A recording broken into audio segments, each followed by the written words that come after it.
Bonjour et bienvenue dans cette nouvelle édition de notre podcast Positive Leadership, un podcast qui vous aide à progresser en tant que personne, en tant que dirigeant et tout simplement en tant que citoyen aussi. Mon invité aujourd'hui, Thierry Marx, a été un ancien parachutiste à un moment donné de sa vie. Il a pratiqué aussi un certain nombre de métiers avant de se tourner vers la restauration, on en parlera ensemble. Pionnier de la cuisine moléculaire en France. Il a reçu sa première étoile au Michelin en 1988 pour le restaurant Le Roc en Val à Tours. Depuis, il a reçu de nouvelles étoiles, bien sûr, et a ouvert une série de restaurants, de boulangeries à succès en France, au Japon. Le dernier en date étant le restaurant Engagé au Nord, qui a ouvert ses portes, je crois, au 258 rue du Faubourg Saint-Honoré, à Paris l'an dernier. Et Thierry ne se contente pas d'être un chef incroyable, il tient aussi à ce que tout ce qu'il entreprend ait un impact social et environnemental. Et on va en parler ensemble. Il a fondé d'ailleurs des écoles pour proposer une formation à celles et ceux qui n'ont pas de diplôme. Il a enseigné la cuisine en prison. Il a créé des lieux où le sport aussi se transforme en opportunité d'emploi. Et donc on va explorer pas mal de choses. Je suis tellement heureux, Thierry, de t'avoir comme invité, qui est répondu présent pour ce podcast aujourd'hui avec moi. Thierry, on va démarrer un petit peu dans ton enfance. Je crois que tu as grandi dans le quartier de Ménilmontant, dans le 20e arrondissement à Paris. Tes parents sont des juifs polonais émigrés en France, donc il y a quelques décennies. Et dans ce podcast, c'est vrai que je commence traditionnellement à parler un petit peu des racines, du parcours enfant. Et je pense que c'est important, notamment aussi dans ton ressenti culinaire. Parce que je sais que tu as parlé de certains de tes recettes, comme le flan parisien, je crois, ou le pot-au-feu, qui ont peut-être des racines un petit peu personnelles. Alors, quelles sont ces saveurs, finalement, mais aussi ces traditions familiales, ces valeurs que tes parents, ta grand-mère aussi, je crois, qui a une importance, t'ont transmis dès le plus jeune âge? Alors, cité en briques rouges, ce qu'on appelait les cités ouvrières du haut du 20e arrondissement, ça c'est très juste, je suis né là. Oui. D'ailleurs, une cité très aromatique, parce que c'était la mode des cocottes minutes et ça fumait sur les fenêtres, ça sentait le poireau, pommes de terre dans toutes les cages d'escalier. Ensuite, juif polonais, non, c'est mon grand-père qui était d'origine juif polonais, mais mes parents étaient nés en France et ma maman aussi. Mais il n'empêche que cette famille qui avait été déracinée pour mille raisons, mon grand-père bien évidemment arrivé en France très jeune est devenu militaire avec la guerre de 14. Ma maman perd ses parents sous les bombardements de l'Exode et elle se retrouve orpheline et mon père un garçon né comme moi dans le 20e et voilà, donc une famille assez soudée, finalement pas nombreuse mais assez soudée et on va avoir un certain nombre de valeurs et les saveurs de l'enfance, c'est effectivement ces pot-au-feu des pot-au-feu qui duraient une semaine. C'est drôle parce que ma grand-mère parce que ma grand-mère faisait les courses le dimanche et le pot-au-feu commençait en pot-au-feu, finissait en bouillon de temps en temps et le jeudi finissait en hachis parmentier. Donc elle avait le sens de l'économie et de nourrir collectivement la famille. Il n'y avait aucun reste, comme on dit. Non, il n'y avait aucun déchet, il n'y avait que des coproduits. Ce qui est formidable, parce que je pense que c'est une forme d'éthique de la consommation aussi qui s'est un peu perdue quand même. Puis un grand-père engagé qui était au Parti communiste pendant longtemps, qui après quand même est devenu un petit artisan, donc un petit patron, mais qui avait été longtemps au Parti communiste avec des valeurs très, très ancrées sur le social et le monde ouvrier. Ma grand-mère beaucoup plus rurale, donc ce qu'il y a dans la soupe, ça ne se gâche pas, quoi. Alors, je crois qu'à l'époque, tu as fait partie d'une bande, m'a-t-on dit, tu en as parlé, la bande de 5 copains, la bande du Borrego, je crois. Ouais, la bande de la rue du Borrego. Alors, c'est quoi le Borrego? C'est où? Ou si ça existe encore? La rue du Borrego, c'était une petite rue dans laquelle il y avait un terrain vague, où il n'y avait rien de construit à l'époque, à côté de la caserne des pompiers, qu'on appelle la caserne Saint-Fargeau. Et on traînait là, alors il y avait des carcasses de voitures, et c'était notre vie. Alors, il fallait escalader, ce qui était un peu héroïque. Dangereux quand même. Pour des gens, oui. Alors, quand on avait 12 ans, ça paraissait un peu dangereux. Et ceux qui arrivaient à escalader ces murs, ces palissades, parce que c'était un chantier interdit, eh bien, devenaient un peu la bande de la rue du Borrego. Et là, il y a quelques mois, on s'aperçoit qu'on est les deux survivants.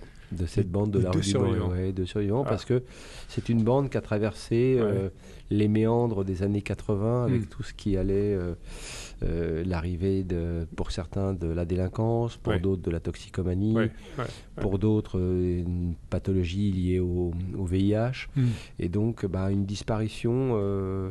Et un jour on s'appelle avec un copain et il me dit tu sais, on est les deux seuls survivants, alors on va essayer de boire un coup une fois par mois ensemble, et on le fait régulièrement. On va au café Charbon en bas de la rue de Ménilmontant, au début de la rue Oberkampf là, et on boit un coup ensemble. Et tu étais le chef de bande? J'étais pas chef de bande, j'étais un peu je sais pas, j'avais l'impression d'avoir une certaine attractivité, mais comme ça se jouait pas autour de tête mais autour de bras surtout, j'avais un petit peu d'avantage là-dessus à ce moment-là. En physique, et voilà, donc on était un peu héroïque de temps en temps, pas toujours quand même, des fois, heureusement qu'on était en bande pour être héroïque, mais quand même, on faisait... Je menais un peu le train, quoi, comme on dit, et je donnais l'entrain. Tu donnais le là un petit peu. Et est-ce qu'un jour tu as eu peur de mal tourner finalement, ou pas, ou tu n'en avais pas conscience tout simplement? Alors d'abord, mal tourner, on n'en a jamais conscience. Moi, ce que j'ai eu conscience très tôt, c'est que je n'autorisais personne à me priver de liberté. Et immédiatement, quand j'ai vu certains de mes copains tomber dans la délinquance, être incarcérés pour certains, et que de les savoir 18, 24 mois incarcérés dans des conditions qui sont toujours pénibles, quel qu'en soit le mode d'incarcération, je me disais non, personne ne me privera de cette liberté, c'est moi, je fais mes choix, donc la délinquance, c'est pas pour moi. Mais la délinquance peut arriver par surprise au cours d'une rixe ou quelque chose comme ça, et vous vous retrouvez dans cette... Donc j'ai vite compris que la vie, c'était entre l'ordre et le désordre, et que dès lors qu'on avait un projet, on marchait plutôt droit vers son projet. Et je crois que de façon presque de survie, j'ai cru à ce modèle. Très rapidement finalement. Oui, j'ai cru à ce modèle du projet qui me faisait regarder droit, et surtout un modèle que je défends aujourd'hui, que je n'aurais pas été en capacité d'analyser, mais que je dois sûrement à mes racines, de ne pas me croire assigné à quelque chose, assigné à un quartier, assigné à une extraction sociale, en disant ça c'est pour toi, et toi tu n'as pas le droit à autre chose. Ma rébellion, elle était là. Moi, je pense avoir le droit à autre chose que le fait de me sentir assigné à un quartier ou à une extraction sociale. Tu t'es jamais auto-censuré, et autour de toi, ta famille ou parents non plus t'ont pas enfermé en disant de toute façon ça sera... moi je viens d'une famille où un garçon ça pleure pas, et un garçon c'est autonome très vite. Voilà, ma maman, elle se posait pas 50 000 questions, et la première des choses qu'elle m'a appris, elle me dit non, détrompe-toi, c'est pas de la faute des autres. C'est toi qui es en charge. Oui, j'étais en charge. Donc, dès l'âge de... Moi, je me souviens de mes 6-10 ans où j'ai commencé à apprendre à traverser les rues tout seul, à aller tout seul à l'école, avec un guide d'abord qui était mon grand-père, puis ensuite ce guide s'effaçait, et il fallait apprendre. Un garçon, c'était autonome très vite. C'était responsable très, très vite dans ça. Alors, je sais pas si c'est bien ou mal, mais c'était notre méthode du faire pour apprendre qui était déjà ancrée en moi. Non, alors Thierry, tu parles souvent, je t'ai entendu parler d'un terme qui est repris à différents moments, de verticalité, une forme d'ancrage profond, j'ai l'impression, de ton corps, bien debout, face à tes défis, face à des opportunités. Est-ce que cette verticalité, c'est un regard différent sur le monde, ou c'est simplement une posture de vie, une posture de ta vie, quoi, non, finalement? C'est une posture de vie. De vie que, alors, j'ai l'air de faire le malin comme ça, mais c'est une posture que j'entretiens au quotidien. C'est-à-dire que tout le monde me dit vous pratiquez les arts martiaux, vous faites ci, vous faites ça. Oui, mais justement parce que ça m'entraîne à garder cette verticalité, le regard au-dessus de la ligne d'horizon, et de ne pas considérer qu'il faut se coucher pour rien. Vraiment, j'ai gardé ça dans l'esprit de la boxe, dans l'esprit du judo, de dire on n'a pas à s'étaler pour rien, on n'a pas à se coucher pour rien. Il faut regarder un petit peu droit devant soi et être dans cette verticalité, la rectitude de nos choix et de fait d'assumer nos choix. Et vraiment, ça me guide encore de se dire non, il faut une verticalité, sinon on est à tourner en rond un peu comme un hamster, et on se dit finalement les autres ont peut-être raison, mais c'est peut-être moi qui dois m'effacer, etc. Et finalement vous reniez sur votre caractère, on passe à côté. Et ça, c'est les sports de combat, les arts martiaux qui te l'ont appris en fait, en te confrontant moi, physiquement tout simplement avec les autres. J'ai été confronté aux arts martiaux très rapidement, grâce au judo club de Champigny et au club de boxe qui s'appelait le Ring Montreuilois. Et c'est vrai qu'avec d'aller à la Porte Saint-Ouen chez José Jover ou Mikalev, on ne se couchait pas pour rien à la boxe et on ne se couchait pas pour rien au judo. Donc, dans cet apprentissage-là, ça m'a donné, je crois, le moteur essentiel pour la vie, c'est la confiance en soi. La confiance en soi, ça c'est... Je pense que... Autant que je n'avais pas confiance en moi à l'école, dans le apprendre pour faire, que le faire pour apprendre, je me sentais très à l'aise avec ça. On va y revenir tout à l'heure, parce que je pense que tu as fait énormément, et tu continues beaucoup à faire pour apprendre. J'ai l'impression que toute ta vie, c'est une série de faire, justement, pour apprendre des choses très différentes autour de toi. Alors, j'ai eu récemment le plaisir d'accueillir Bertrand Piccard, que tu connais peut-être, voilà, sur mon podcast. Alors, Bertrand, comme tu sais, lui s'élève sur des ballons, notamment, voire des avions sur des tours du monde assez improbables, incroyables. Et il aime à changer de l'altitude en lâchant du lest, Bertrand, tout en gardant le cap sur sa destination. Ma question, c'est de dire, c'est une autre forme de verticalité finalement. Lui, il s'élève dans le ciel. Mais surtout, j'ai beaucoup aimé les discussions qu'on avait avec lui sur la manière dont il parlait de lâcher du lest. Finalement, lâcher du lest dans sa vie, parce qu'il y a des moments où il se passe des choses, où ça peut être très pesant, très dur. Et puis surtout, il faut réagir aussi très vite. Comment tu lâches du lest, toi, en fait, dans ta vie? Je pars d'un principe assez simple que il y a une nature qui est là, présente, et que la vie n'est pas un long fleuve tranquille. Donc, dans cette verticalité, j'ai intégré que l'adaptabilité était la règle. Donc, sans adaptabilité, rien ne peut... au contraire, on va se heurter, et puis un jour, on va se cogner durement, et on risque de chuter définitivement. Donc, l'adaptabilité, c'est pour ça que j'aime toujours cette métaphore de la libellule, parce que une libellule, finalement, ça va à droite, ça va à gauche, ça monte, ça descend, ça cherche un axe cognitif pour résoudre un problème, mais mécaniquement, ça ne recule pas. C'est vrai. Mais l'adaptabilité et la règle, c'est le symbole des samouraïs, était Tomo, comme on dit, la libellule, parce que c'est un insecte qui a ce souci de l'adaptabilité et une capacité de réagir extrêmement vite, mais en regardant droit devant. Toujours droit devant. Et je crois que c'est ça, c'est l'adaptabilité, lâcher du lest. Oui, on lâche du lest par moment, on se décale d'un pas, un pas à gauche, un pas à droite, mais on continue à avoir en ligne de mire, on regarde au-dessus de la ligne d'horizon. Alors, tout en regardant la ligne d'horizon, est-ce que tu as des moments justement où soit de grands défis, de grandes difficultés, voire de grandes souffrances, tu dois lâcher ton naturel, ta tension intérieure peut-être pour te ressourcer. Oui, alors là, quand l'anxiété me gagne, quand je suis comme tout le monde, quand je pars des moments d'anxiété, de doute profond, j'ai pas 50 000 astuces, c'est... la méditation, le silence et la nature. Et d'aller vivre un petit peu à l'écart de tout le monde, 3, 4 jours, 5 jours. Un peu en ermite pendant quelques jours. Un peu en ermite pendant quelques jours. Et je reviens galvanisé en ayant l'impression que finalement, je m'étais fait un monde pour rien. Surtout que je provoque les choses. J'ai ce défaut de me dire, oh là là, ça fait 7 ans, dans une zone de confort, dans une bonne boîte, ça marche bien, il faut passer à autre chose.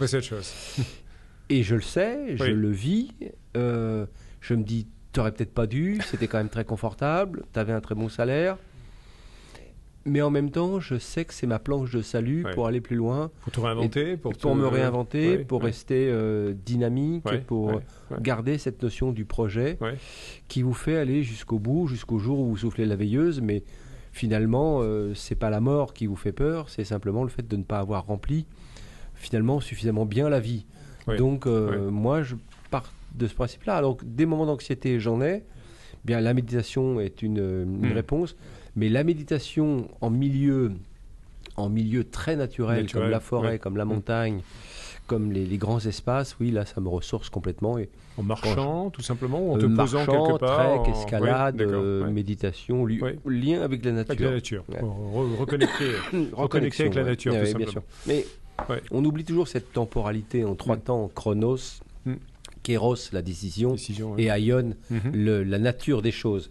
Et finalement, c'est 3 en 1, finalement, qu'on ne devrait jamais oublier. Perdre de vue dans sa vie. J'aimerais qu'on revienne un petit peu au sport, peut-être me parler de justement tes premiers pas. Je crois que c'était au judo d'abord. Tu parlais du judo de Champigny, si je ne me trompe pas.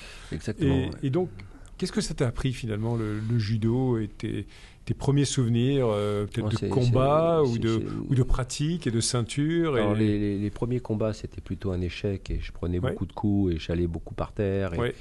Et j'ai fini par me dire non, c'est pas fait pour moi. La boxe, j'ai pris beaucoup de coups aussi et c'est pas fait pour moi. Puis finalement, la chance d'avoir croisé un monsieur Rodriguez, qui était le papa de Lucien Rodriguez, et puis d'avoir rencontré Gilles Cataneo et monsieur Sudre au judo club de Champigny, m'ont dit non, il faut persévérer. Et puis, immédiatement, l'enfant que j'étais a compris quelque chose d'essentiel que je n'aurais pas su expliquer à mon âge, à l'âge auquel je me suis rendu compte, mais c'est de se dire, je suis nul à l'école, je ne sais pas apprendre pour faire, mais faire pour apprendre, je comprends. Donc, je regarde le maître, le sensei, l'enseignant, j'essaye de recopier ses gestes, de faire mieux que lui, d'essayer de faire absolument mieux que lui, et finalement, j'apprends. Je perçois les choses et je m'améliore.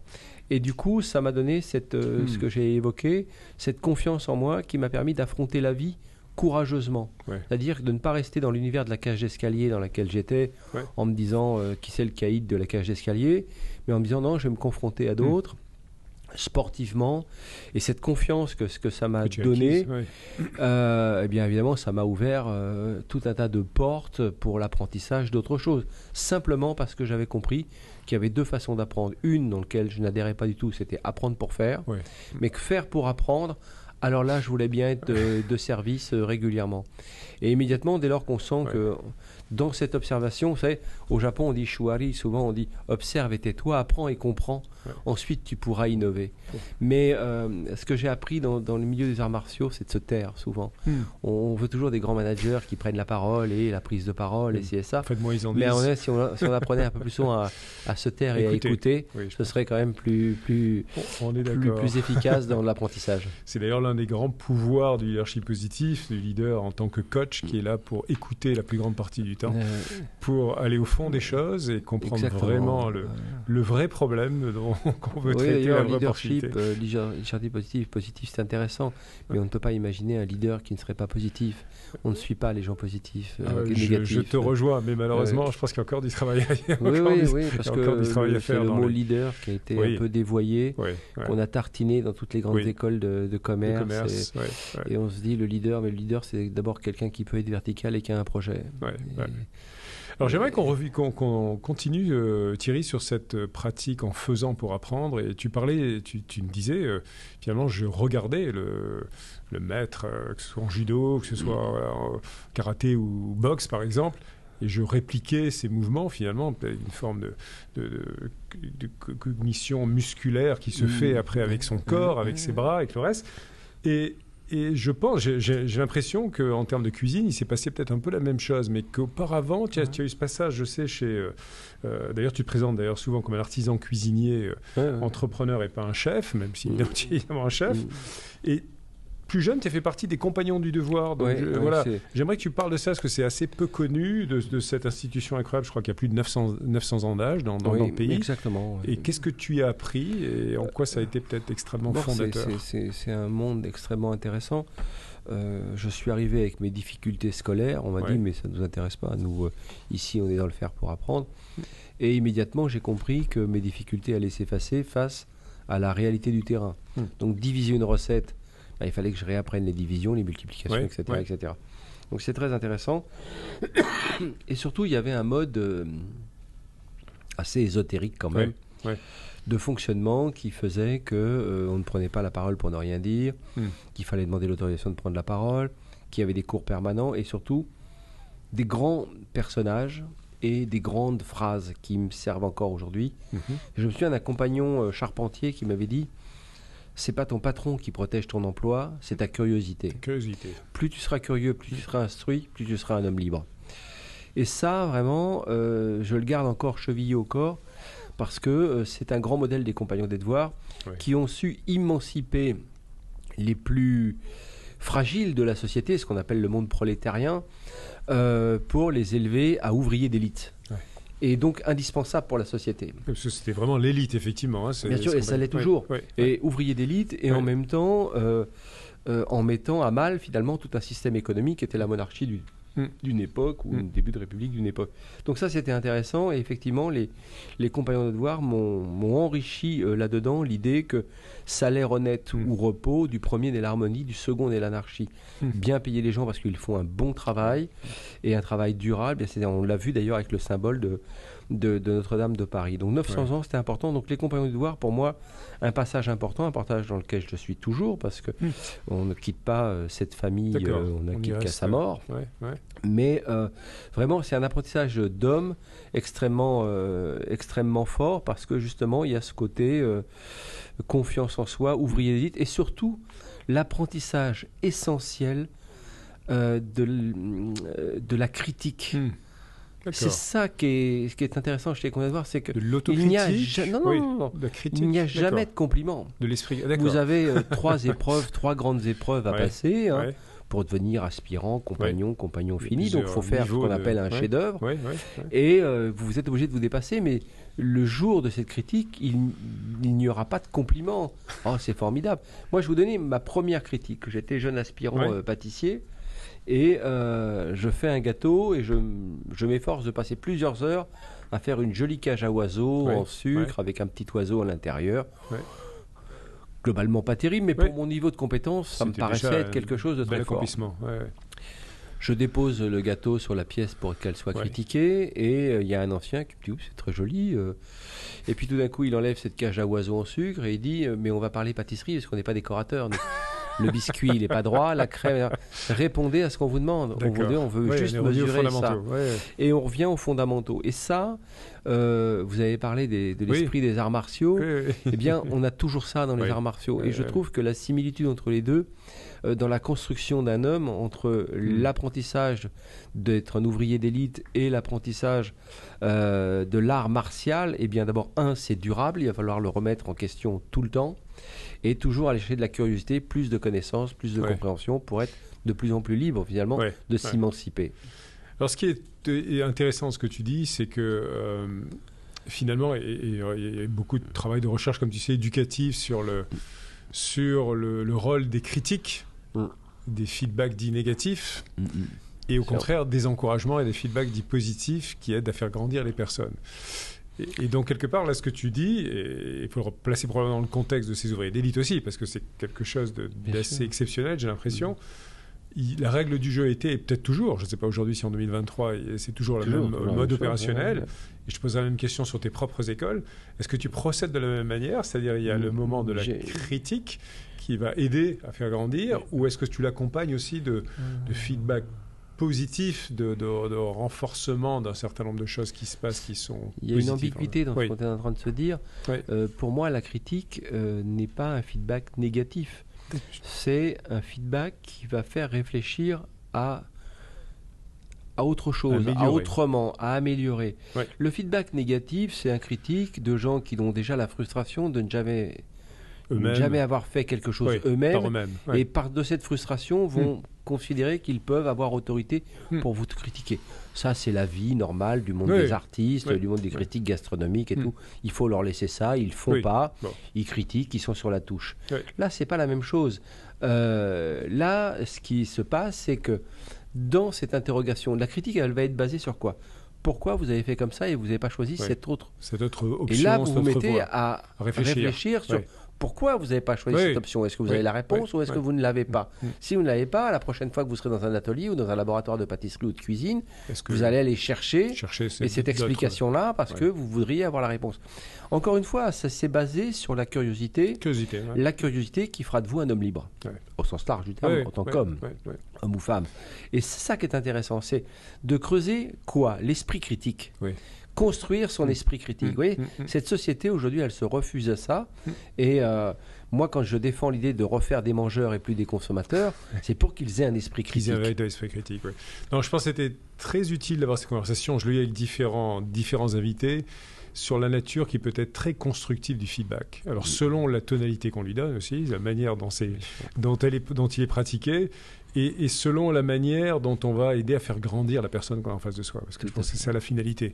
Et lui donner par cet esprit critique la capacité à... Nos anciens, nos aînés, cette culture de l'aîné aussi, fait qu'ils le disent, l'élève dépasse le maître, et c'est normal, parce que c'est le sens de la nature, et de la nature des choses, et de la nature de la vie. Donc il faut garder ça à l'esprit. La critique est là pour qui devient vexatoire, n'a aucun sens. Elle ne sert à rien. Elle ne produira même aucun effet dans l'entreprise, si ce n'est de faire naître de la frustration. C'est destructeur. Donc ça crée des poches de frustration qui vont être des poches négatives et qui vont oxyder finalement les performances de l'entreprise. On se rejoint totalement là-dessus. J'aimerais que tu nous parles de quelques-unes des rencontres, mais une en particulier avec un grand chef, Bernard Loiseau, je crois, assez tôt dans ta vie. Et comment ça s'est passé, cette rencontre ? Est-ce que c'était une chance pure que tu as provoquée, ou est-ce que c'était le début d'une vocation, qui en latin, je rappelle, veut dire un appel quasi spirituel, une vocation. Je crois qu'il s'est passé quelque chose comme ça. J'exagère peut-être, mais je passe mon CAP en candidat libre à l'école Béliard à Paris. Il y a un chef qui s'appelait Monsieur Genoux à l'époque et qui me dit, tu sais, les diplômes c'est bien, mais c'est le fait d'être adoubé par quelqu'un, d'avoir un chef qui serait un peu un chef mentor, un chef qui validera ton certificat de travail. Donc moi je connais personne, je me dis tiens, on parle beaucoup d'un chef. Ah, il est en province, je ne connais pas Saulieu. Je me rends à Saulieu, je me présente. Il y avait un monsieur qui s'appelait Georges Pralu qui était avec moi. Et je demande au chef Bernard s'il cherche un commis. Il me dit non, il regarde le CV est vide. Je sors quelques années en dehors complètement du monde de l'alimentation. Mais il me dit, vous allez déjeuner ici. Je lui dis non, mais je n'ai pas le budget. Mais non, je vous invite avec mon ami Georges Pralu. Et le chef Bernard était un monsieur solaire. Et il me raconte son apprentissage, son projet de racheter l'auberge d'Alexandre Dumaine, qui était une star déjà à son époque, une grande auberge, qui aurait 3 étoiles.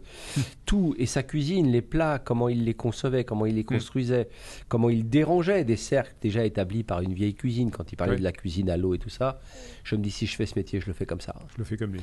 Et je rentre à Paris, je me présente dans 2 maisons. Une maison me dit non, on n'a personne, mais allez chez Taïwan, peut-être qu'il recrute. J'arrive, je rencontre le chef Claude Deligne, et le chef Claude Deligne me dit, je lui dis, vous cherchez pas un commis? Il me dit, si je cherche un commis, vous arrivez d'où? Et j'ai dit chez Bernard Loiseau. Ah, carrément. Or, juste Bernard Loiseau m'avait juste invité à déjeuner. Et à l'époque, il n'y avait pas... C'était culotté, là. Oui, et puis de toute façon, l'espérance, la durée dans une maison se faisait en 3 services. On dit, vous n'êtes pas à la hauteur, vous partez. Et j'ai travaillé beaucoup pour essayer d'avoir l'honneur de travailler dans un 3 étoiles, ce qui a été le cas. Et après, le chef me considérait trop vieux, il avait raison. Il m'a dit, voilà, je peux vous aider, je vais vous faire rencontrer d'autres chefs, si vous voulez, vous pouvez rebouger un petit peu. Et j'ai mis 5 noms sur un papier et il m'a fait travailler chez d'autres chefs connus et reconnus. Mais le premier, c'était la luminosité du chef Bernard Loiseau, de Saulieu. Et à chaque fois que je rencontre Madame Loiseau, on se croise en général dans un aéroport pour des raisons diverses et variées professionnelles, et on discute de ça. C'était alors ça n'a pas été un mentor, mais cet homme m'a marqué parce qu'il avait une telle détermination. D'inspiration aussi. Détermination, d'inspiration, inspiré par son terroir, inspiré par les produits, inspiré par la gastronomie. Et leader. Leader jusqu'au bout. Peut-être trop d'ailleurs. On pourrait l'évoquer, mais au bout de ses convictions. Et ça, c'est remarquable. Les gens qui vont au bout de leurs convictions, moi j'ai toujours un profond respect pour ça. Oui, puis ils vivent dans leur liberté la plus profonde, qui assument leur liberté jusqu'au bout. J'aimerais qu'on revienne un petit peu justement sur cet apprentissage, ces pratiques, et tu as souvent comparé un petit peu les katas, les arts martiaux, aux katas de la cuisine. Alors, quels sont ces katas pour partager un peu avec nos auditeurs il y en a un peu moins que tu as aujourd'hui, peut-être par rapport à ce que tu faisais il y a quelques années, qui sont pour toi des fondamentaux essentiels dans l'apprentissage de ce métier? Le kata, c'est l'apprentissage d'un geste précisément. Donc que ce soit en judo, en karaté, en ce que vous voulez, mais c'est vraiment cet apprentissage. Donc c'est codifié, et c'est ça. mais ils ont une histoire, ils ont un sens, ils vont améliorer la connaissance du mouvement. En cuisine, c'est à peu près la même chose, c'est-à-dire que vous pourriez dire la cuisine, c'est outillé de différents matériels pour pouvoir réaliser aussi bien que l'humain quelque chose. Ben non. La cuisine, c'est la maîtrise du geste, coupe juste, goût juste, gestion du plan de travail. J'explique coupe juste. Une tarte aux pommes, c'est tout bête, une tarte aux pommes. Je vais émincer les pommes. Il y en a une qui est trop épaisse et une qui est trop fine. Et il y en a une qui aura le goût de carton, celle qui est trop fine, et une très acide qui est trop épaisse. Donc le goût est modifié, le plaisir ne sera pas là. Donc maîtrise du geste, coupe juste, goût juste. Maîtrise du feu. Du feu aussi. Au gradient montant ou au gradient descendant. Cette maîtrise du feu, elle doit être absolument maîtrisée pour avoir la pointe de cuisson extrêmement juste. Et la maîtrise du temps. Ce qui fait de vous soit un cuisinier amateur, soit un cuisinier professionnel. Et puis le temps, la saisonnalité. Une fois que vous avez ces 3 principes de base que vous devez réviser très régulièrement, vous pouvez jouer avec la palette ensuite, qui sont les 4 grandes cuissons des œufs, les 4 grandes cuissons des poissons, les 4 grandes cuissons des viandes, les 4 grandes cuissons des légumes. Et puis après, tous les accords, ce qu'on appelle le food pairing, comme disaient les Anglais, de ce que vous allez faire, qui va faire que vous allez avoir une cuisine d'auteur. Et ça, pour arriver à une finalité qui se veut très spirituelle finalement, qui est donner de la mémoire à de l'éphémère. J'aime beaucoup et donc, cette si vous ne vous entraînez pas sur ces katas, moi je lève au moins du poisson une fois par semaine, à la japonaise et à la française, et pour les légumes c'est pareil. Tout le monde pense que je suis très éloigné des fourneaux.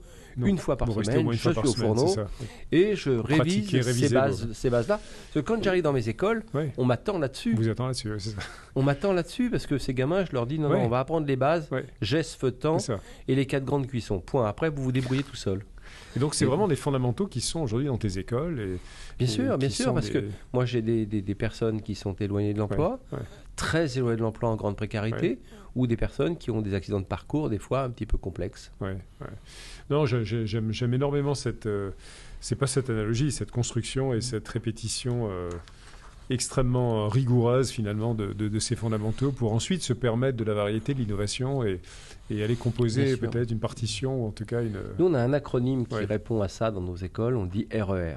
On vient tous des quartiers, on a tous pris le RER, il ne marchait pas trop bien. Mais celui-là, il fonctionne bien. Qu'est-ce que ça veut dire? Parce que RER, c'est rigueur, engagement, régularité. D'accord. Dans rigueur, engagement, régularité, on va se dire que rigueur, c'est mon projet. C'est pas le projet du voisin. C'est bien. Donc, si j'ai rigueur, si c'est la cuisine qui m'intéresse, la pâtisserie, la boulangerie, peu importe, que sais-je, le sport, rigueur, je vais m'y tenir. Et regardez, quand je fais ça, je suis vertical, je me tiens. Engagement, il faut lâcher la main du passé. Là, on peut vous aider à lâcher la main du passé, au jour le jour, essayer de lâcher la main. Régularité, on va se dire que pendant 12 semaines, pas d'absence, pas de retard. On est là à l'heure. Voilà. Est-ce que vous êtes d'accord avec ça? Et d'ailleurs, on dit toujours 12 semaines, il ne faut pas dire 3 mois. Certains, 3 mois, c'est long, 12 semaines, c'est court. Donc, et on amène ça à des personnes qui ont été des fois très éloignées de l'emploi. Et elles nous disent tous, non, mais 12 semaines, je vais tenir. Et elles tiennent, elles tiennent. Nous, on a 92% de retour dans un projet métier. C'est super. C'est un taux d'inclusion fort qui ne s'est jamais démenti. Maintenant, on en avait aussi qui ne tenaient pas. Et on a fait une prépa. On a copié les grandes écoles. On s'est dit, il y a un sas d'entrée. On va faire une prépa, oui, parce que certains avaient une difficulté d'accessibilité à la liberté. Pour certains, d'autres une difficulté d'accessibilité à la langue française ou à l'arithmétique. Et puis à la non-connaissance aussi de notre République française. Oui, bien sûr. Comment fonctionne ce pays, pourquoi je suis là, pourquoi je dors dans la rue, de repères total. Et donc il faut reposer un cadre et expliquer que finalement cette République, il faut la respecter parce qu'elle peut être protectrice, mais il faut la respecter. Mais si je ne la comprends pas dans ces modes de loi, je ne vais pas la respecter. Donc moi j'ai l'impression qu'elle ne me respecte pas. Donc on travaille aussi là-dessus, sur les prépas à cuisine mode d'emploi ou à boulangerie mode d'emploi. Mais c'est 92% de retour dans un projet métier. Je dis bien dans un projet métier qui n'a rien à voir avec l'emploi. Parce que trop souvent dans le XXe siècle passé, on disait on va ramener les gens à l'emploi, mais plus personne ne veut un emploi par défaut. Non. On veut un projet à la journée, à la semaine, au mois, mais c'est là où il y a une mécanique de changement. Il faut que l'individu se projette dans quelque chose qui... Parce que le travail n'est pas une valeur. Le travail, c'est un moyen d'arriver à son projet. Et quand j'entends les grandes théories fumeuses, la valeur travail, la valeur travail, elle est numéraire. Si on me paye bien, bien sûr, tout va bien.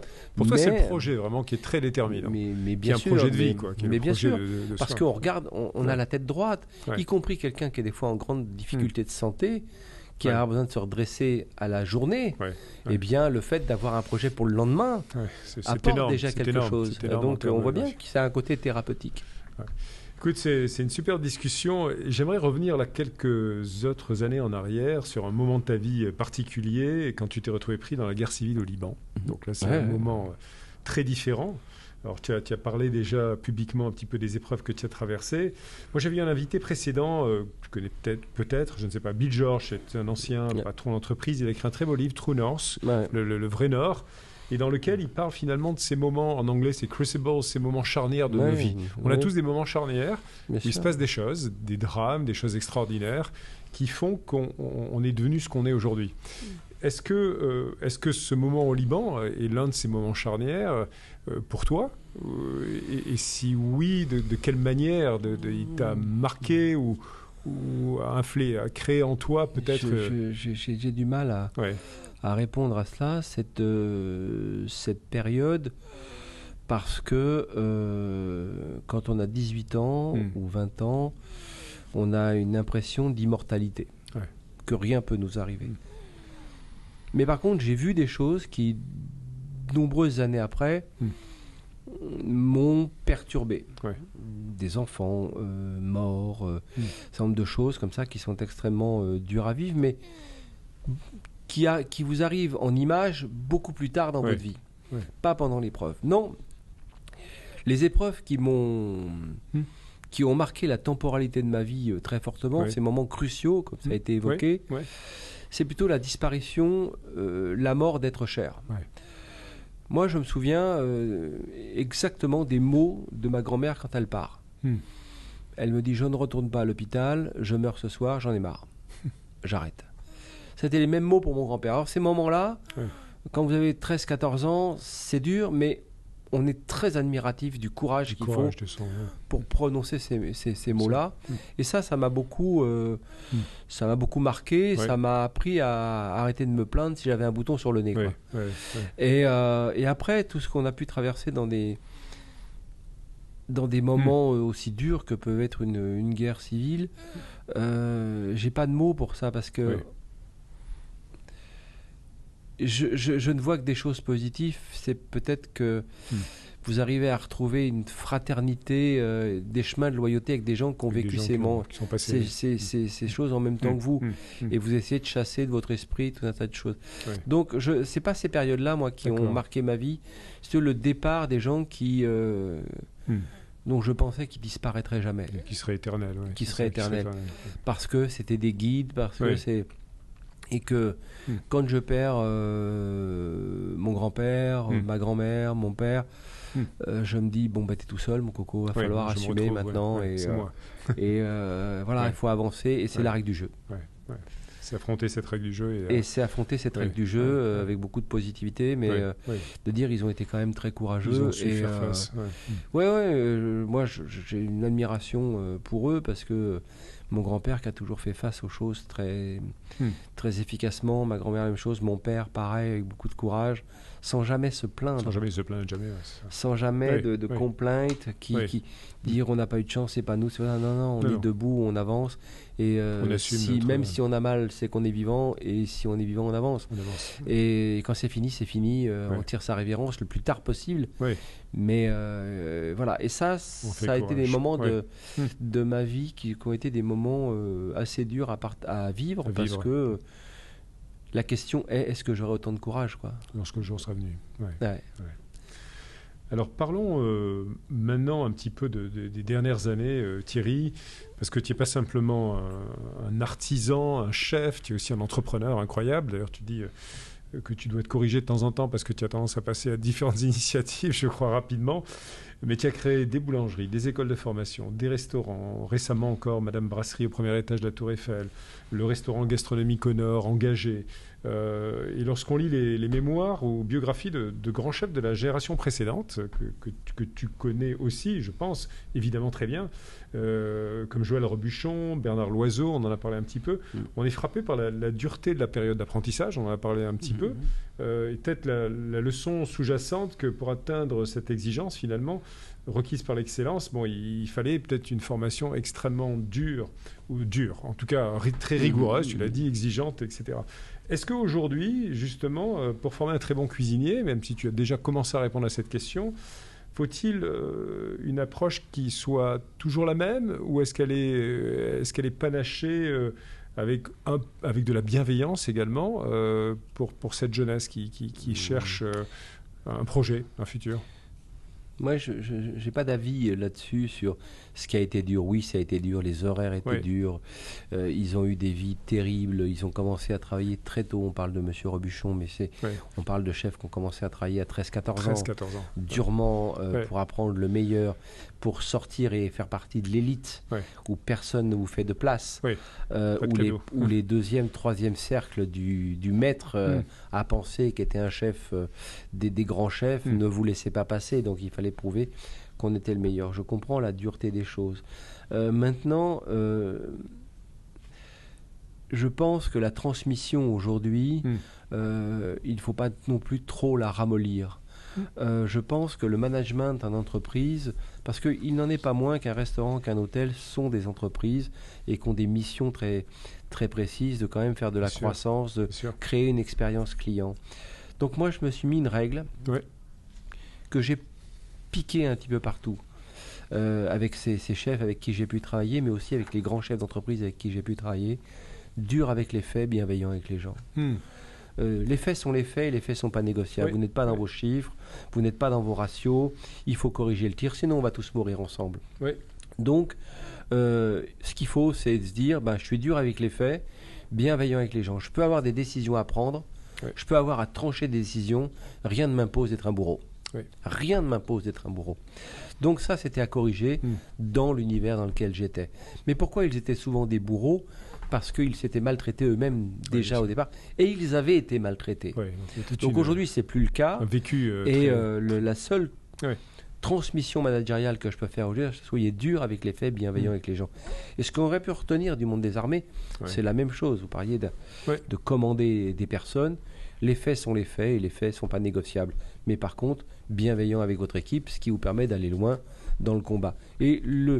D'ailleurs, on a souvent ce rapprochement entre le monde des armées et le monde des brigades de cuisine, ce qui est, à mon avis, une erreur. Le manuel du cuisinier n'est pas le manuel à la Clausewitz, mais il faut bien se dire qu'à un moment donné, il faut apprendre à piloter des hommes dans la rectitude de nos choix, parce qu'on va faire vivre une expérience à un client qui va payer pour cette expérience. Donc, ça nécessite un peu de rigueur. Mais je me méfie de ces soft skills qui vous ramènent à la médiocrité. On dit, il a des soft skills, alors mais c'est médiocre. Ou alors, on va mettre une table de ping-pong pour faire très branché, mais finalement, en douce, on va virer le gars en douce avec un petit chèque, en le déconsidérant au total. Et, il aura son chèque, mais de toute façon, le type va quand même dire, mais je suis pas type pas bien, pas fréquentable, parce qu'on m'a viré comme ça sous le manteau. Donc, je préfère encore une fois la verticalité, la rectitude de mes choix. Mais rien ne m'impose d'être un bourreau. Non, j'aime beaucoup ce que tu dis et je te rejoins sur la dissociation finalement entre, et on en parlait à l'occasion du feedback, comment donner un feedback à quelqu'un, entre les faits, une situation précise, des gestes, des paroles, des comportements et la personne elle-même. Et être capable, je pense, d'arriver à séparer pour ne pas abaisser une personne, la blesser inutilement, mais lui faire prendre conscience, la faire prendre conscience de faits, de choses qui sont pratiquées et qui auraient pu être faites très différemment peut-être. Ça, c'est un vrai art aussi. C'est un véritable art, tout en faisant grandir la personne et en même temps en lui faisant réfléchir un petit peu sur entre guillemets la leçon apprise, quoi. Et c'est pour ça que dans les cours de management, on oublie souvent l'essentiel, le faire pour apprendre. Et moi, très souvent, j'ai emmené des collaborateurs, de jeunes collaborateurs, à refaire de la triangulation en montagne, de se dire on va faire 10 km sac à dos et on aura à des endroits très précis rangé notre nourriture, reprendre une carte et une boussole, pas de téléphone portable et on retrouve notre chemin. La vie d'une entreprise, c'est ça, c'est de refaire en permanence des caps et de refaire une triangulation finalement. Et ça, il faut l'apprendre, le vivre en interne. Et surtout, ce qu'il faut détruire dans nos entreprises, c'est l'idée du bouc émissaire. Donc pour faire ça, j'ai décidé dans toutes mes entreprises qu'il n'y aurait plus d'erreurs. Évidemment, tout le monde prend pour un fou. Je dis non. Et quand je travaillais pour une compagnie asiatique, ils appellent l'erreur l'opportunité. Donc de cette opportunité, on fait l'analyse causale de l'opportunité. Qu'est-ce qui s'est passé? Qu'est-ce qu'on a amélioré? Qu'on peut partager avec les autres? Et comment surtout on a amélioré l'expérience client? Parce que la première des choses que j'ai appris à mesurer dans cette compagnie asiatique, c'était le repeat guest. C'était pas le fait que... Tu peux développer un peu le repeat guest? Alors le repeat guest, c'était avant de mesurer mon chiffre d'affaires. On mesurait la fidélisation de mon taux le taux de fidélisation de mon client. Et effectivement, on s'aperçoit que les deux étaient liés, malgré les réseaux, malgré tout ça. Que finalement, il y a quand même des gens qui faisaient confiance à la marque, cette espèce de situation de confiance qui fait que on fait confiance à la marque parce que le repeat guest est bon et finalement le chiffre d'affaires continue à progresser. Et ça m'intéresse beaucoup parce que c'était une façon de dire non, il n'y a pas de bouc émissaire, c'est parce que les RH n'ont peut-être pas fait suffisamment bien leur travail ou que la finance nous est bridée. À un moment donné, si on n'est pas d'accord avec la stratégie de l'entreprise, il faut la quitter. Ça, c'est un choix, c'est dur, c'est violent de dire ça. Et moi, aujourd'hui, je suis chef d'entreprise et je connais mes compétences. C'est-à-dire que je suis un rêveur.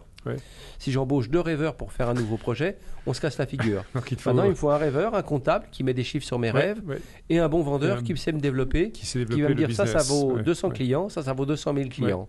Et voilà, mais là, quand tu es bien entouré, si je mets 2 rêveurs et pas de comptable et pas de développeur, je suis mort. En parlant de ça, aujourd'hui Thierry, tu embauches des leaders toi-même. Je pense notamment à tes chefs. Alors, quelles sont les caractéristiques et comment les embauches-tu? Qu'est-ce qui, comment ça se passe pour aller... Le leader, ça se ressent. Quelqu'un qui va être leader, il a un état d'esprit. Encore une fois, on le remarque sur sa posture physique, ce body language, comme on dit. On se dit, il a une verticalité, ce garçon, il sait ce qu'il veut. Moi, j'ai eu un chef pâtissier qui m'a dit, vous savez, dans 5 ans, je vous quitte, je monte mon affaire à Bordeaux. J'avais essayé de le dissuader de le faire, parce que nul n'est prophète dans son pays. Je lui ai sorti tout un tas de bêtises comme ça. Et puis finalement, il est allé au bout. Il m'a quitté un an avant. Il m'a prévenu, vous savez, je monte mon affaire. Et ça, c'était un vrai leader. C'est des gens qui gardent une verticalité, qui regardent une franchise, du regard. Ça se voit. Qui sont, s'ils vous disent oui, ils vous disent pourquoi ils vous disent oui. S'ils vous disent non, ils vous disent pourquoi ils vous disent non. Et ça fait que, sont d'une grande clarté, ce sont des gens positifs et on ne suit que des gens positifs. Et les jeunes chefs, aujourd'hui, faut leur accorder des erreurs qui sont des fois des opportunités pour avancer différemment. Bien sûr. Parce que et du coup, de découvrir, elles se découvrent souvent physiquement dans la verticalité et dans le propos et dans cette capacité d'écoute qu'ils ont, et vous remarquez très vite qu'ils ont un projet. Un leader n'est pas un leader s'il n'a pas un projet. C'est pas un projet. D'ailleurs, un leader ne peut pas se revendiquer leader, d'ailleurs, parce que quand on regarde tous les grands leaders qu'on a eus, ils sont pas devenus leaders parce qu'ils voulaient être connus, être célèbres. Ils ne sont pas devenus leaders parce qu'ils voulaient être très riches. Ça, ils seraient déjà morts. Ils sont devenus leaders parce qu'ils voulaient faire un truc pour les autres. Et les métiers d'hôtellerie-restauration, vous travaillez pour les autres. Quand vous êtes dans d'autres métiers, finalement, vous apercevez que vous êtes devenu un grand leader du monde de l'informatique ou un grand leader du monde du bâtiment parce que vous vouliez construire quelque chose pour les autres. Et c'est les autres qui font de vous un leader. C'est pas le contraire. Vous vous autoproclamez pas leader un jour. C'est ça l'idée du truc. Et ça, pour moi, ça m'épate toujours quand je vois on me dit oh là là, mais quel type formidable, c'est un grand leader. Mais oui, mais il a eu l'idée que les autres n'ont pas eu, il s'y est accroché. Il a su l'exécuter. Et quand vous regardez, son idée était de le faire pour les autres, pas pour lui-même. Ça, on l'oublie souvent. Petite dernière question sur ce leadership, on y reviendra un tout petit peu ensemble. Dans ma propre expérience professionnelle, Thierry, où j'ai eu l'occasion, quelques décennies, parce que les années avancent aussi, de recruter, développer, faire grandir des leaders. Et l'un des aspects qui était toujours très important pour moi, c'est leur capacité à développer d'autres leaders incroyables derrière eux. C'est-à-dire de faire grandir la nouvelle génération de talents qui allait prendre leur place, ma place. Est-ce que c'est le cas aussi en cuisine? Est-ce que c'est quelque chose pour toi qui est important de se dire, ces chefs, ils sont en train de préparer, je les vois dans les cuisines, les prochaines générations? Non, mais c'est évident, que ce soit en cuisine, que ce soit dans d'autres secteurs d'activité, le rôle modèle, on a essayé d'être le modèle, après on devient un peu plus le sage qui va mettre les jeunes en avant, et ils deviennent eux-mêmes des rôles modèles, etc. Et à tous les étages de la société. C'est-à-dire qu'aujourd'hui, quelqu'un qui sort de nos écoles, qui était des fois très éloigné de l'emploi, avec des problèmes de vie très durs, obtient son CAP de boulanger, devient boulanger, monte sa petite boîte, il devient un leader et un rôle modèle dans son extraction sociale, et il grandit. Donc non, effectivement, on arrive à découvrir des gens qui deviennent des rôles modèles et que ces rôles modèles vont créer aussi. Et c'est toute la force de la transmission, parce que quand on dit on va transmettre un savoir-faire, on s'en fiche un petit peu, on transmet une passion. On n'est pas en train de mettre des gens en conformité en disant moi j'ai été un leader comme ça, il devra être un leader comme ça. Non, il sera leader à sa façon. Mais la seule finalité de tout ça, c'est que quand on devient leader, c'est qu'on sent qu'on travaille pour les autres. Et évidemment, vous avez cette attractivité que les autres ont vis-à-vis de vous, parce qu'il le fait pour tous les autres. Alors moi aussi, ils nourrissent de cette passion de construire pour les autres et de ce qu'ils vont réaliser pour les autres. C'est la passion, et d'ailleurs, on pourrait même de façon biblique rentrer là-dedans en disant c'est la passion qui fait que, et avec tous les dangers que ça peut avoir d'ailleurs. Alors, j'aimerais qu'on approfondisse, on a un petit peu déjà parlé de cela, Thierry, évidemment, de ton engagement aussi, j'allais dire social au sens très large. Je sais qu'il y a quelques années de ça déjà, tu as participé aux côtés de Véronique Colucci aux activités de Restaurant du Cœur, et je crois que ça t'a beaucoup touché. Et la question que je vais te poser, qu'est-ce qui t'a marqué pendant cette expérience? Est-ce que ça a été un moment déclencheur pour toi, à ce moment-là, pour accélérer finalement plein d'initiatives qu'on a à peine mentionnées, de tes écoles notamment, il y a eu deux ces dernières années, les écoles cuisine, mode d'emploi notamment, et d'autres encore? Non, il y a eu une époque, 2004-2006, je suis élu chef de l'année. En 2006, je bénéficie d'un envoyé spécial, un magazine, et d'un très bel article dans le journal Libération, une 4e de couve, Thierry Marx, ceinture noire et cordon bleu, l'anti-terroir, parce que je viens de ces quartiers politiques de la ville maintenant, et puis un envoyé spécial. Et suite à cela, je reçois des tonnes de courriers. Vraiment, on n'arrivait plus à répondre avec mon assistante à l'époque. Et de gens qui me disent mais nous on vient du même quartier que toi, nous on vient de ci, on vient de ça. Et je me suis dit assez naïvement, qu'est-ce que je peux faire pour les miens? Et vraiment je savais pas quoi faire. Et je me dis qu'est-ce qui a marché pour moi? Alors ce qui a marché pour moi, c'était le sport et l'artisanat. Donc j'ai dit je vais redonner ça. Et je savais pas comment le faire. J'ai rencontré Julien Lauprêtre, que j'aimais beaucoup, qui était au Secours Populaire, qui était d'ailleurs, c'est l'actualité, le seul à avoir connu pour les dernières heures Manoukian. Et c'est étonnant, donc j'avais passé beaucoup de temps avec lui. Et puis Véronique Colucci. Et quand je croise Véronique Colucci, elle me dit non mais viens au resto, tu vas voir, il y a des trucs à faire. Et on a l'idée, avec une petite équipe, de faire un livre de cuisine pour les bénéficiaires et les bénévoles. Et je travaille sur des gens qui sont en grande difficulté sociale. Et je m'aperçois que cette mécanique de l'école de cuisine peut aider des gens à retrouver un projet. J'en parle à Véronique, elle me dit t'es pas là pour mettre des gens en conformité. Une grande leçon, parce que c'est vrai, je n'étais pas là pour mettre des gens en conformité. Et puis tout d'un coup elle me dit mais si tu y crois, fais-le. Et elle était la première marraine de nos écoles avec Philippe Carillon et Véronique Carillon. Et on monte ces écoles, elle est la marraine, et on va démarrer. Pourquoi j'ai fait ça? Je me dis, un vieux truc à la Marx, mais pas moi, le capitalisme est efficace, mais il n'est pas juste. Et donc, il faut faire quelque chose. Et on peut tous faire quelque chose là-dessus. De se dire, il y a une autre société à réinventer dans ce 21e siècle, et j'y crois profondément, et on va passer par le prisme de l'apprentissage d'un métier pour retourner vers un emploi qui nous épanouisse. Mais en même temps, il y a une volonté beaucoup plus profonde de se dire, on peut peut-être changer un certain nombre de choses dans la société, c'est de dire, je ne crois pas à la décroissance, Je crois à la déconsommation, mais je ne crois pas à la décroissance. Je crois à la croissance en conscience d'entreprise.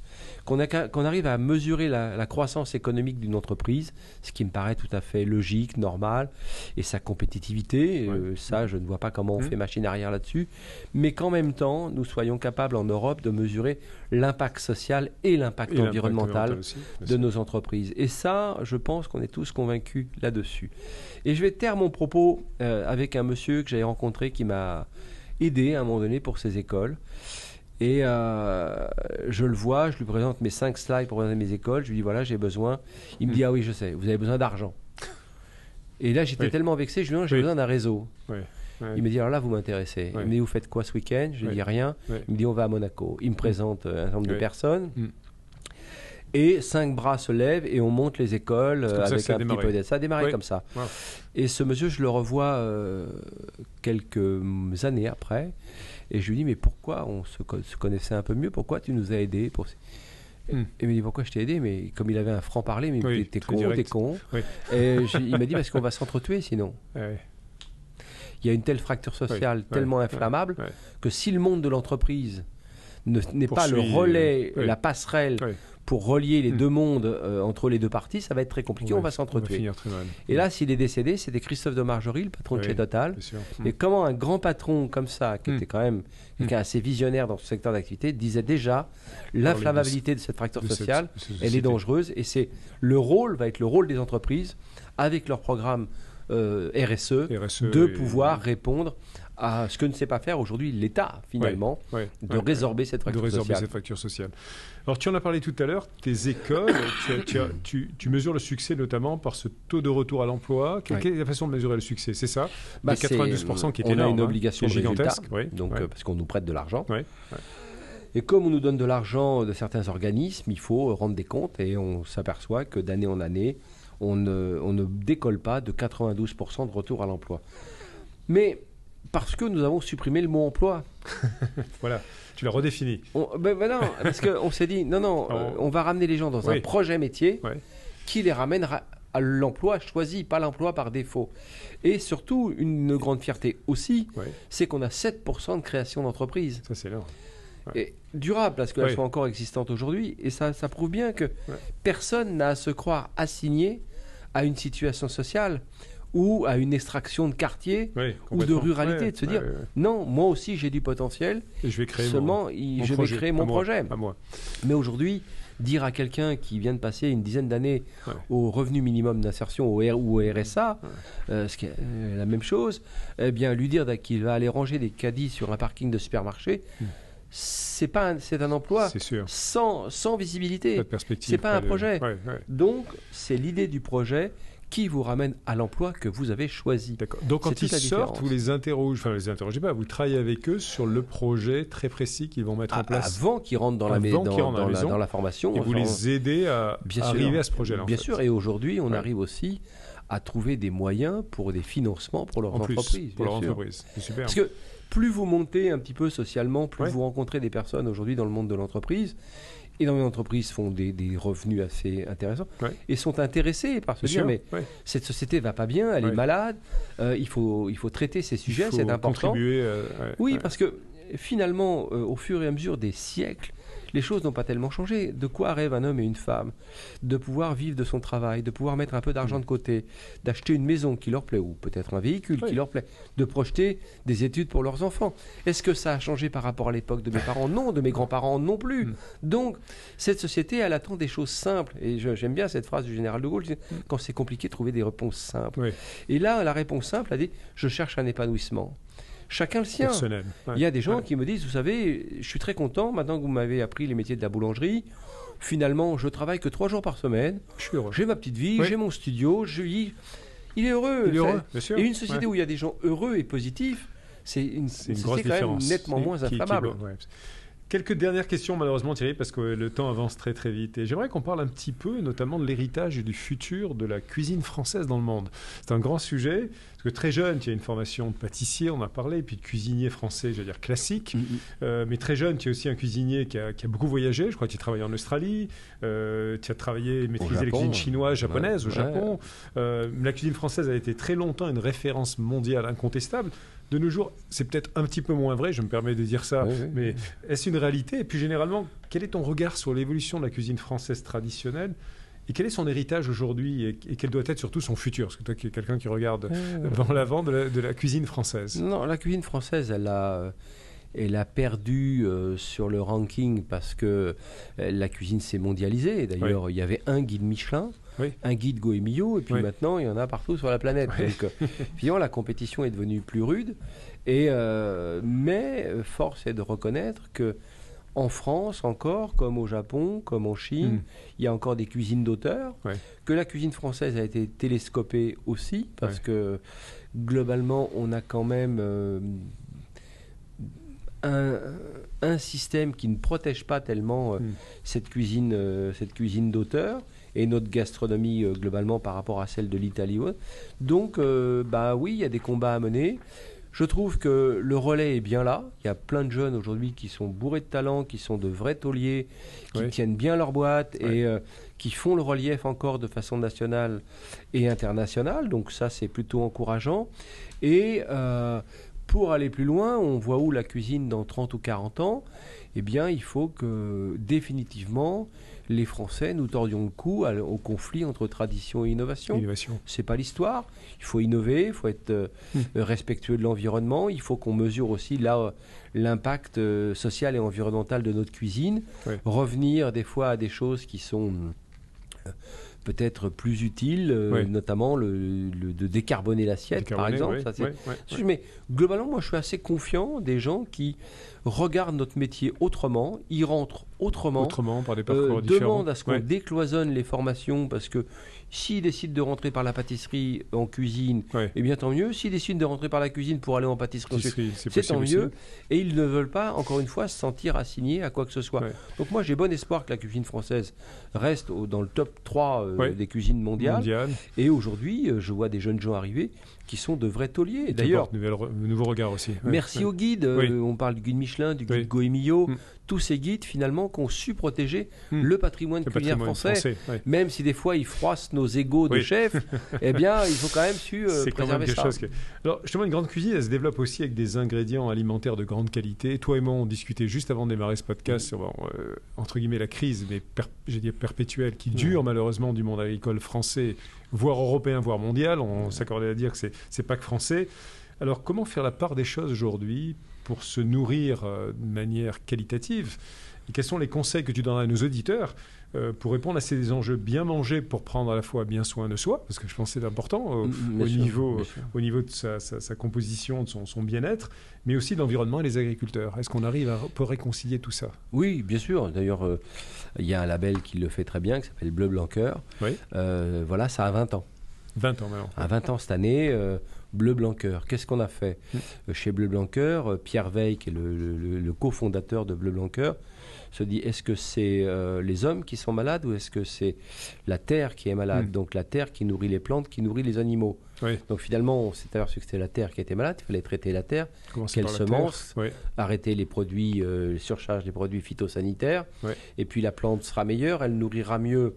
Et quelle plante? Elle nourrira mieux l'animal, qui nourrira mieux l'homme. Donc on a compris. Donc qu'est-ce qu'on a défini là? Qu'est-ce que c'est qu'un bon produit?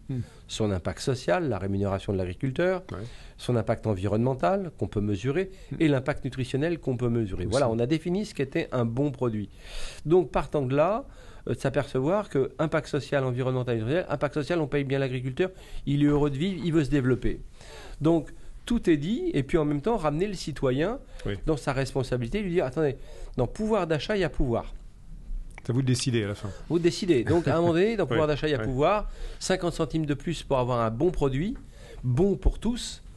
Ça vaut la peine de miser un petit peu. Donc, le citoyen est assez réceptif à cela. Et en même temps, de dire qu'il faut arrêter avec une théorie, que c'était théorie des années 60-70, qu'on appelait la théorie du low cost. En gros, on vous fait tout pas cher, mais vous renoncez à la qualité. Donc, c'était mortifère parce que ça a oxydé notre agriculture, ça a oxydé notre artisanat et ça nous a fait disparaître notre industrie. Totalement. Or que l'économie de la qualité, qui est une économie inverse, certes, ça a un certain prix, mais ça protège tout un tas de systèmes. Et ce qui est intéressant, c'est de dire non, il faut que l'homme sur cette terre et sur cette planète gagne mieux sa vie pour consommer mieux. Pas surconsommer du pas cher et ce qui abîme la planète, mais consommer mieux et en bonne intelligence. Et ça, c'est des systèmes économiques qu'il faut débattre parce que ça veut dire qu'il faut créer une économie mondiale différente. Oui, ça ne s'arrête pas à nos frontières. Ça ne s'arrête pas à nos frontières. C'est-à-dire que on le voit. Si on se dit on arrête la théorie du low cost, ah oui, ça veut dire que les vacances sont plus chères. Oui, mais autrement. Donc, j'en reviens à l'idée d'une croissance en conscience, d'une croissance économique en conscience, une croissance économique qui est capable de mesurer son impact social et son impact environnemental. Et le tourisme vert dont on attend aujourd'hui son impact, je rappelle quand même que la restauration et l'hôtellerie fait partie du tourisme et de l'attractivité touristique, et que le tourisme, c'est 8% du PIB français, et que la restauration et l'hôtellerie, c'est 1 500 000 salariés. Donc, tout ça, c'est un univers très économique, très capitaliste d'ailleurs, mais on dit peut-être qu'on réinvente une forme d'économie beaucoup plus vertueuse pour la planète. Sinon, on va continuer à surconsommer cette planète. Le danger, il est évident aujourd'hui. Il n'y a pas besoin d'être grand clair pour se dire qu'on va dans le mur. Mais l'épuisement de la ressource est évident. Ma toute dernière question, malheureusement, Thierry. J'ai récemment découvert un livre que je pense, peut-être que tu connais d'ailleurs, et que tu adorerais peut-être ou pas, je ne sais pas, qui s'appelle « Les leçons du maître zen pour vivre une vie qui compte » de Bernie Glassman et Rick Fields. Je ne sais pas si tu connais. Voilà. Et donc, pour nos auditeurs, nos éditeurs du podcast, Bernie Glassman a fondé la boulangerie Greyston à Yonkers, New York, en 1982, dans le but d'employer ce que d'autres entreprises considéraient comme inemployables, des sans-abri, etc. Bon, quelque chose que toi tu fais aussi depuis de nombreuses années. Et il croyait fermement qu'investir dans les gens et non seulement dans les produits en valait la peine. Et le principe du livre est de savoir cuisiner ce que les bouddhistes zen appellent le repas suprême, la vie. Et il doit être nourrissant et partagé. Et nous ne pouvons utiliser que les ingrédients à notre disposition. Alors ma dernière question, pour finir en beauté, quels sont les ingrédients que toi, Thierry, tu inclurais dans ton repas suprême? Très simple. D'abord, il y a l'eau. Et la connaissance de la valeur nutritionnelle de l'eau. Et le légume, finalement. Et ça, c'est pour moi la base, une légumineuse type pomme de terre, les pois et les pois secs. Et puis le poireau, parce que cette notion du poireau pomme de terre. Et voilà, l'idée de l'eau à ébullition, ensuite la cuisson au gradient descendant. Donc on a l'arôme, on a la saveur, on a la mâche du légume qui se déconstruit un petit peu dans ce bouillon. Et avec l'arôme du feu sous cette soupière ou sous cette bouilloire, pour moi, c'est une maîtrise. Moi, j'ai fait beaucoup de retraites et beaucoup de jeûnes, mais surtout beaucoup de retraites, notamment au Mont Koyasan, où on avait la nourriture des moines. Toujours beaucoup d'hydro, enfin d'eau, de bouillon, et qu'on était quand même à satiété. Donc, se restaurer, ça veut dire quelque chose. Et on restaure, bien sûr, d'abord son esprit. Et le fait d'arriver à satiété parce qu'on comprend ce qu'on mange et qu'on apprécie de manger en conscience. Donc ce serait vraiment le potager et l'eau. Parce que l'eau, c'est vraiment un ingrédient que j'affectionne tout particulièrement. Parce qu'avec de l'eau, je fais du pain, etc. Plein de choses. C'est la matrice originelle. Oui, parce que c'est le modèle. C'est-à-dire que 3 ingrédients, vous faites un grand plat et vous donnez de la mémoire et de l'éphémère. C'est magique. Un légume, vous l'avez simplement traité d'une certaine façon pour lui donner un confort de dégustation. C'est quand même la magie et c'est ce que j'aime, et je clôt mon propos là-dessus, mais la spiritualité dans la cuisine. Ce que j'ai découvert dans les temples zen, bien sûr, parce que manger, c'est de la spiritualité. D'ailleurs, les Japonais le disent, Tadakimasu, merci de ce que je reçois. On ne flatte pas un dieu, ni Bouddha, on flatte la nature des choses, qu'on le remercie parce qu'elle nous a donné quelque chose. Gratitude. C'est l'attitude, Attitude et gratitude. Et gratitude, les deux, Et dans le cuisinier, il y a attitude et aptitude. Le moine Dongen, c'était ça, l'aptitude à savoir transformer les produits pour y mettre de la spiritualité et de pouvoir déguster des choses qui nourrissent finalement le corps et l'esprit. Je crois que c'est une merveilleuse conclusion de saveur, de spiritualité, Thierry. Merci. Et entre nos promenades de RER, de rigueur, engagement, mais aussi de régularité, de croissance en conscience, de verticalité, de projet de vie, je crois que c'était un merveilleux voyage. En tout cas, je t'en remercie. Merci. Et une superbe illustration d'une vie d'un leader positif qui met ça dans ses ingrédients de vie et de cuisine au quotidien. Merci énormément. Merci à vous.